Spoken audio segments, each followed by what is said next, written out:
Before we proceed with the agenda tonight, I have a request from Councilman Hammond to make a statement. Mr. Hammond. Thank you, Mr. Mayor. Out of respect for your position as our council's leader and your request that masks will be worn in council chambers, I will not be wearing a mask just because I think, again, the fact that some unelected officials tell me to do so. And I will also say that because of sound common sense personal reasons, based on science backed by nearly 2 years of COVID data, and also vaccinated twice and boosted once, I feel that masks give little protection and transmission. I am no longer concerned with contracting a severe case of COVID at this point because of the vaccinations that I've taken, nor do I worry about others who are not vaccinated and are out in public and unprotected, where they may contract the virus just by simply touching a knob and then their face, or maybe from somebody else that is vaccinated and it might be carrying the virus.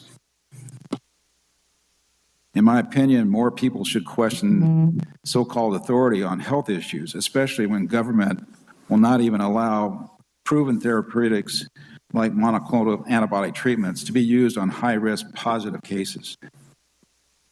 It's also my opinion that we are at a point where government control has become more important than a cure. After 13 months of available vaccine, it is clear that mandates are causing more harm than good to both our economy and our children. I think it's unwise to continue public harm and, of course, disruption to everybody.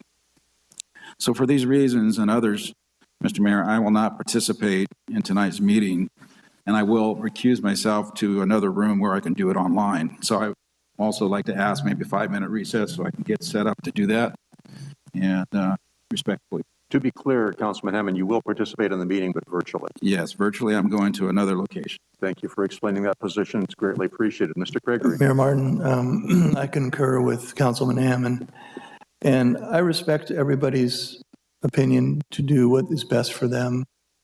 But when the maker of the mandate doesn't do it himself, and we don't have a lot of science behind this, it's time to get over this COVID issue that we're having.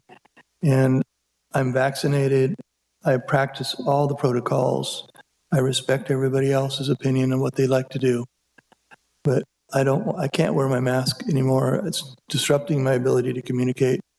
I don't think I'm at risk because 2 years and 13 tests and vaccinations and my vitamin protocol, I'm in good shape and I'm not affecting anybody.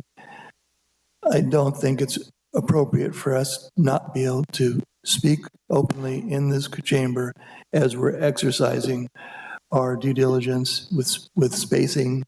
And so therefore, I'm going to also request that I move to a digital format, or I'll be online, but I'll take about 7 minutes to get there. Very good. Thank Mr. you both Mayor? for stating your positions. Other comments? Mr. Strong. Yes, if I may. Philosophically, I happen to agree with the statements already made. However, I do choose to still follow the rules that we are asking other people to follow. And therefore, I will be here in this mask. And some people question whether this is a mask. It is a mask provided by one of my doctors because I do have severe COPD and cannot breathe in the masks that are otherwise provided. So this allows me to breathe, and still, because it's attached under the chin, it protects other people from any liquids or from my breath because they go down, not up. And therefore, I'm protecting others, but still be able to breathe myself. Thank you. Any comments, Councilwoman Garcia? No, sir, no comments. Very good. I thank everyone on the council for facilitating the continuance of the city's business while at the same time respecting their own positions and being true to themselves. I want to report to the public that everyone in the room, the remaining council members and staff members, and everyone in the room at this point in time does wear a mask. We have masks at the rear of the room for anyone who should attend and not have one. That being in mind, we're going to take a 10-minute recess to allow Councilman Hammond and Gregory to set themselves up virtually so they can participate in tonight's meeting.